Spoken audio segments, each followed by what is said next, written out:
Assalamualaikum warahmatullahi wabarakatuh.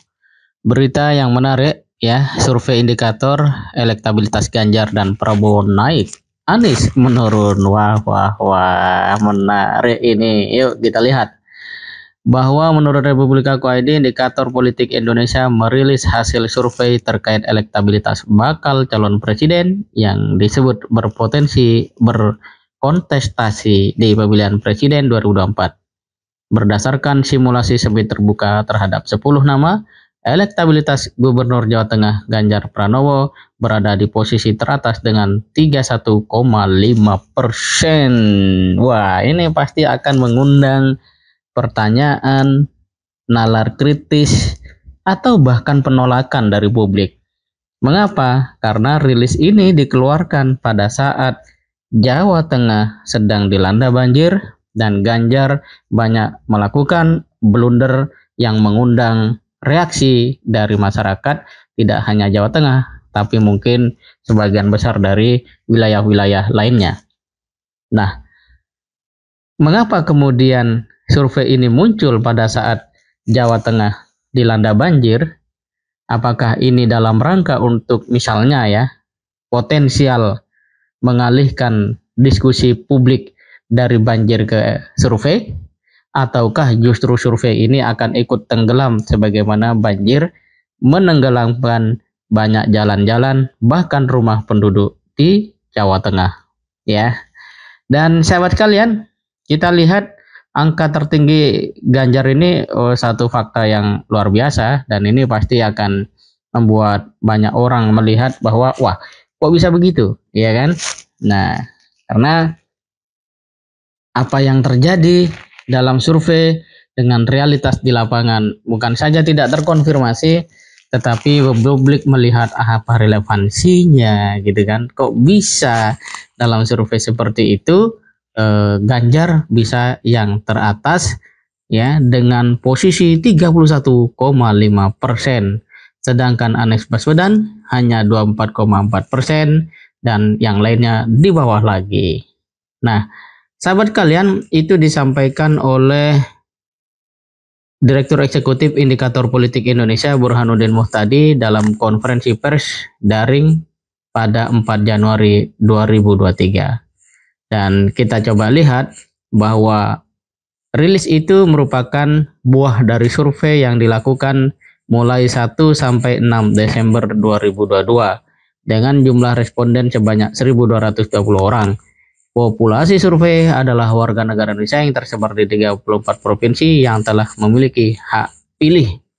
Dan ini tentu saja ya kalau bisa kita sebut rilis di waktu yang tidak tepat.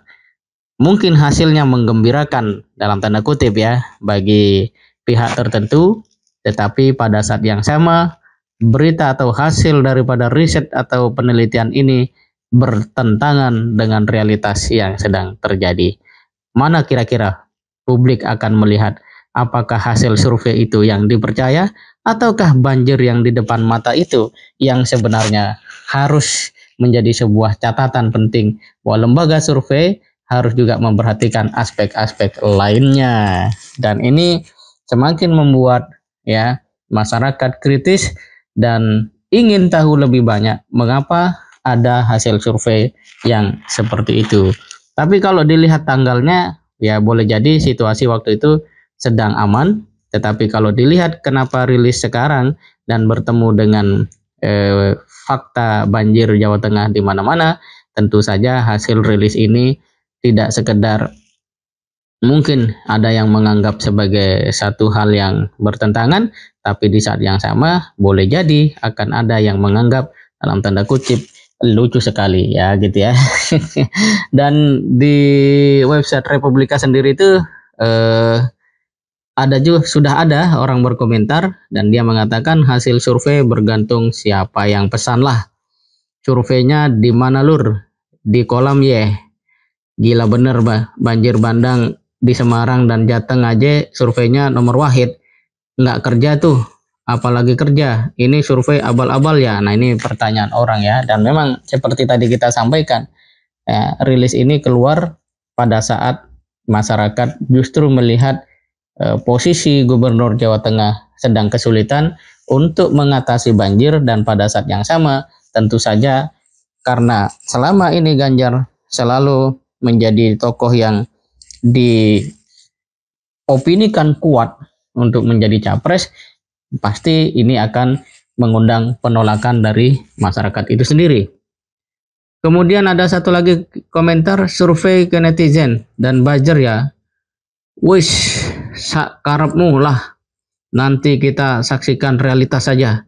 Survei partisan saya tak tidak percaya. Wah, jadi masyarakat mulai berani dalam pengertian mengungkapkan isi hatinya, aspirasinya terhadap realitas yang belakangan sering terjadi dan memang mengusik, ya, membuat atau merangsang kita bernalar kritis. Tapi saya pikir itu poin yang positif saja untuk masyarakat semakin terbuka, terlibat menyampaikan gagasannya sebagai wujud bahwa kita ingin lembaga-lembaga survei pun bekerja dengan baik, bekerja dengan profesional, bekerja dengan jujur, dan tentu saja bagaimana lembaga survei ini dapat menghidupkan, menyuburkan partisipasi publik, pada saat yang sama juga mendorong agar demokratisasi yang ada atau berlangsung di Indonesia ini betul-betul matang.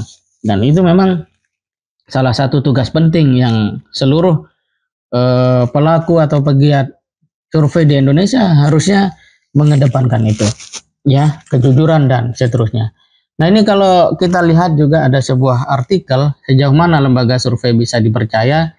Ya, ini menurut siapa namanya ini ya, Sirajuddin Abbas dari SMRC. Ya, yang paling penting, saya kira yang penting kata dia, kita mencatat bahwa untuk mengetahui kredibilitas sebuah lembaga survei politik yang baik juga perlu dilihat reputasinya, SDM-nya, seberapa jujur menyampaikan metodologi dan prosesnya. Ini disampaikan pada tahun 2019 ya, 21 Maret, tapi saya pikir relevan saja karena ini kaitan dengan dasar-dasar atau prinsip-prinsip bagaimana lembaga survei bekerja. Kemudian dia mengatakan karena tidak cukup mengerti statistik saja, tapi harus mengerti juga psikologi, harus mengerti apa perspektif politik, harus mengerti juga sosiologi. Kalau basis keilmuannya tidak dikuasai, sulit bagi orang yang mengerti statistik untuk membaca apa yang diinginkan masyarakat terkait pemilu ini. Karena banyak aspek, banyak indikator yang harus dimengerti, variabel yang harus dibaca, mana yang diabaikan, yaitu kaitan dengan metodologi, tahapan, dan sebagainya.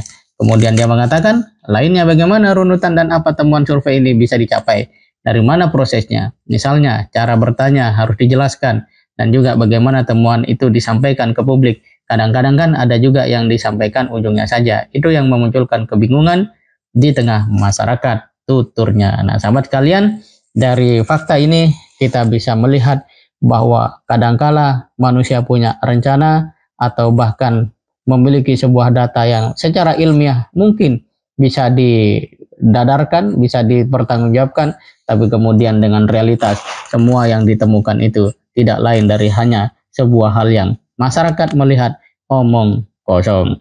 Demikian, semoga bermanfaat. Assalamualaikum warahmatullahi wabarakatuh.